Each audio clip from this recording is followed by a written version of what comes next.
Originaires de la région de Marseille, Laurent et Audrey Boutilliero passent chaque année quelques jours en Lozère. Ils sont là pour participer à une compétition d'équitation américaine. Vous voyez, c'est pas léger. Leur spécialité, le cutting, le tri de bétail. Ça, c'est une vraie selle de cutting. C'est les étriers, en fait, c'est particulier pour le cutting. La forme du siège et le pommeau pour se tenir. On est sur le bétail, avec le bétail bougie, il faut pouvoir se tenir. Elle vient de Fort Worth au Texas, en fait. C'est une marque. Elle a été utilisée par un compétiteur américain de renom. Prof de maths et kiné, Laurent et Audrey partagent une passion commune avec des milliers de Français. La vie de cow-boy les fait rêver. Alors, dès qu'ils le peuvent, direction les grands espaces qui évoquent le Far West. On reconstitue l'Amérique de A à Z avec les vaches, les chevaux, les disciplines, l'esprit western. Et c'est une petite Amérique en fait en France.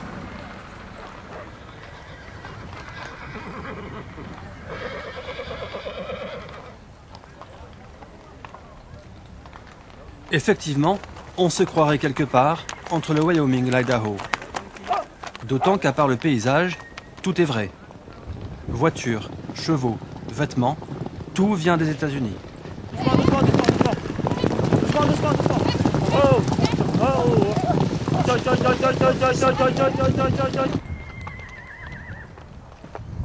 Laurent et Audrey montent des Quarter Horse, une race américaine réputée pour sa puissance.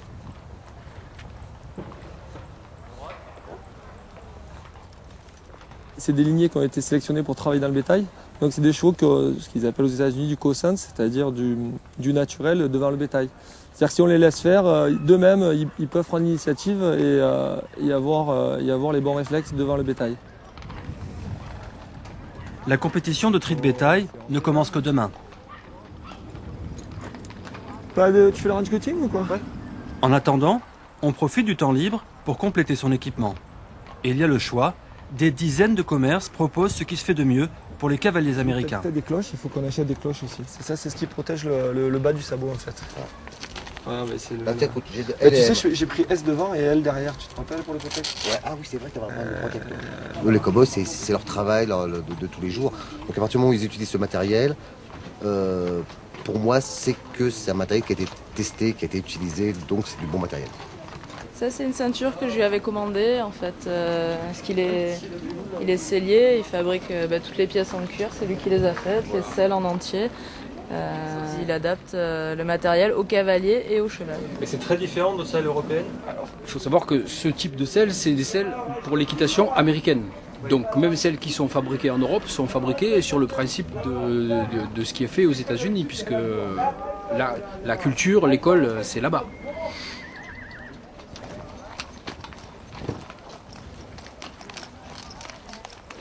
Jordan et Vanessa Fabre, sa mère, viennent eux aussi de Provence, de Camargue. Tu lui mets le licol et laisse-le là. En montant, il n'aime pas monter doucement par contre, il galopait. Il part à la galopette. Ouais. Avec le père, Patrice, et son autre fils, Sébastien, toute la famille Fabre est attachée à ces traditions. Pourtant, depuis quelques années, elle se passionne pour la monte américaine et le lasso. L'équitation western, ça a démarré à partir de moi. Parce que à partir de 12 ans, j'ai commencé à faire du tri de bétail. Mais sinon, l'équitation, au tout début, c'était l'équitation Camargue. Parce que dans le sud de la France, toute notre famille élève des taureaux en Camargue. Donc depuis tout petit, j'ai été là-dedans, mes parents aussi. Les Fabre ont créé une école d'équitation américaine en Provence, où ils enseignent le roping, la technique du lasso. C'est donc tout naturellement qu'ils organisent le concours de roping. Ces petites vaches leur appartiennent. À partir du moment où elle a le masque, la protection, elle sait qu'elle est au boulot. Voilà. C'est des vaches qui servent qu'à ça. Donc là, elle est adulte? Elle est adulte. Elle est 2 fois plus petite qu'une vache normale. Il faut que ce soit vif, rapide, que quand on les attrape, ce soit facile pour les chevaux à tourner et à manipuler. Si c'est des vaches qui sont trop lourdes, on va avoir du mal à travailler comme on veut.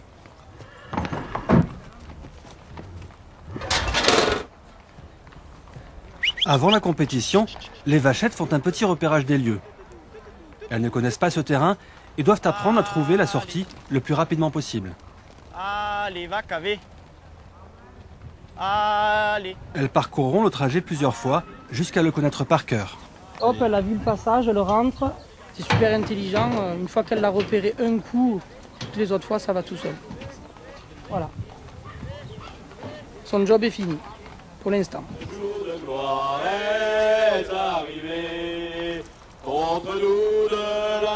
Avant l'épreuve de l'assaut, l'hymne national, comme aux États-Unis, en un peu moins réussi.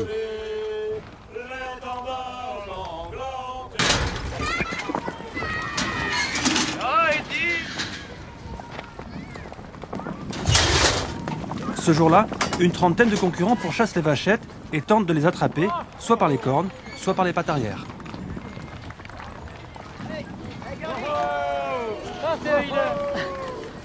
Nos tailles, on continue dans les chutes avec Fabre Sébastien et Fabre Jordan. En fait, on juge sur la prise, c'est-à-dire que le leader, celui qui est à la tête, doit prendre ou les cornes ou le cou. Et ensuite, il y a le healer, celui qui est aux pattes, qui doit attraper les deux postérieurs ou un seul, mais il y aura une pénalité.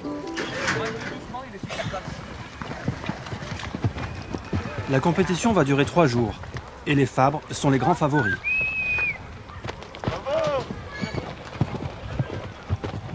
On est inscrits au même poste, donc leader, tous les deux on est des leaders. Et par contre on fait équipe ensemble, lui leader et moi leader. Donc coéquipier et concurrent. C'est ça. Et donc dans le domaine où vous êtes concurrent, qui est devant maintenant? Aujourd'hui, Jordan. Ouais. Effectivement, Jordan et son père l'emporteront facilement.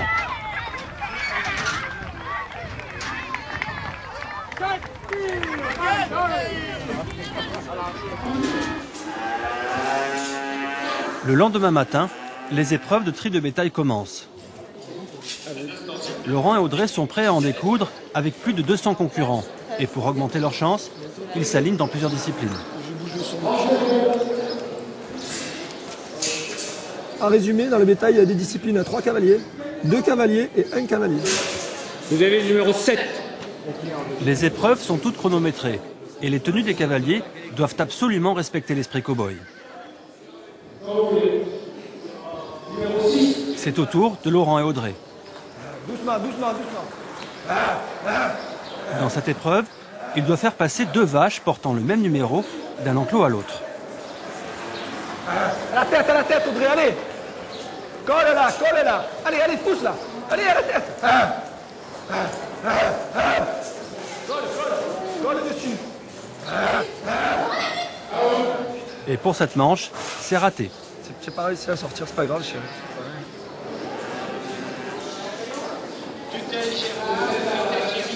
C'est pas très bien passé parce qu'elle n'a pas réussi à décoller. C'est la numéro 6, donc on rentre, le juge nous dit la 6. Elle a essayé de la décoller, elle est restée collée avec les autres. Et en fait, tant qu'il y en a plusieurs qui se présentent, on est obligé de fermer la porte. Et éventuellement, si on pouvait commencer. Au cours des 3 jours de compétition, ils auront bien l'occasion de se rattraper. Du matin au soir, ensemble ou séparément, ils vont participer à des dizaines d'épreuves.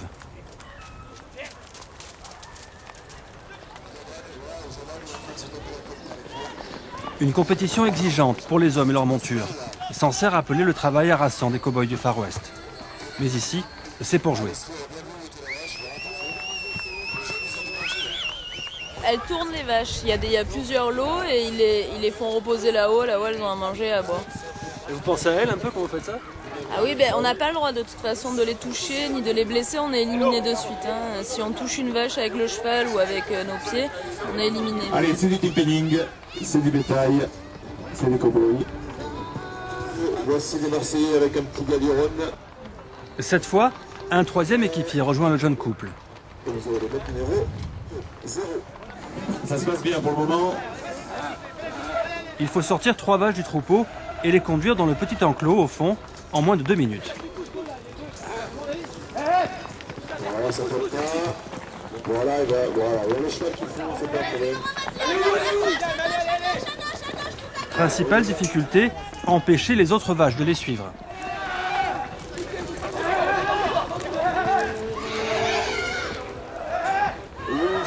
Cette fois, la chance sourit à l'équipe. Cette passion pour le tri de bétail peut surprendre. Pourtant, Laurent et Audrey y consacrent la quasi-totalité de leur temps libre et une grande partie de leurs revenus. Une sorte de vie parallèle dans un Far West imaginaire qui les éloigne de la routine d'une vie trop normale. Ce jeune cow-boy s'appelle Vincent Angelini. Et pour lui, la compétition se passe mal. Tu es déçu? Trop. Ça veut dire que tu es éliminé ou il y a encore... Non, il y a encore demain, mais à mon avis... Ouais, tu n'as pas fait un super score. Non. C'est ça la vie de cow-boy, hein? Faut souffrir un peu. Ça fait rien, hein? Tu veux être ici? Vincent mérite un peu d'indulgence. À 13 ans, il est le plus jeune concurrent.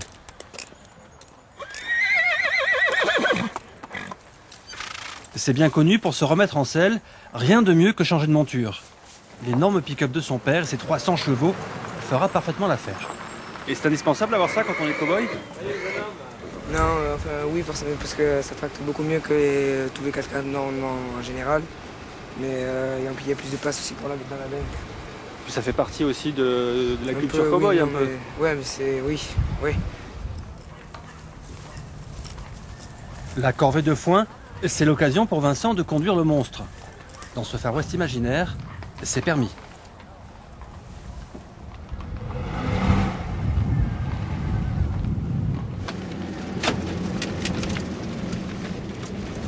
Tu penses que ça ressemble un peu à ça, l'Amérique? Bah surtout ici, ça se voit, on dirait un peu... on se croirait un peu aux États-Unis pour le paysage. En chemin, Vincent passe devant la voiture de ses rêves, un 4x4 encore plus gros. C'est un Ford de 250. Ça, c'est plus puissant que le tien?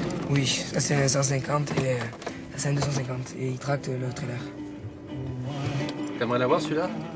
C'est ce que mon père va acheter. Ouais. Ah oui.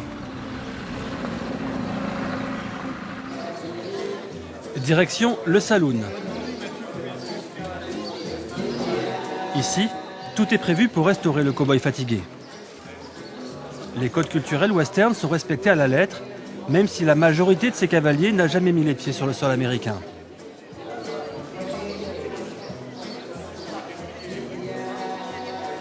Le saloon fait aussi office de salle de soins. L'occasion pour Audrey d'exercer ses talents de kiné, connus et appréciés. Vous avez des blessés de guerre? Il faut, hein. Il y en a pas mal dans le week-end.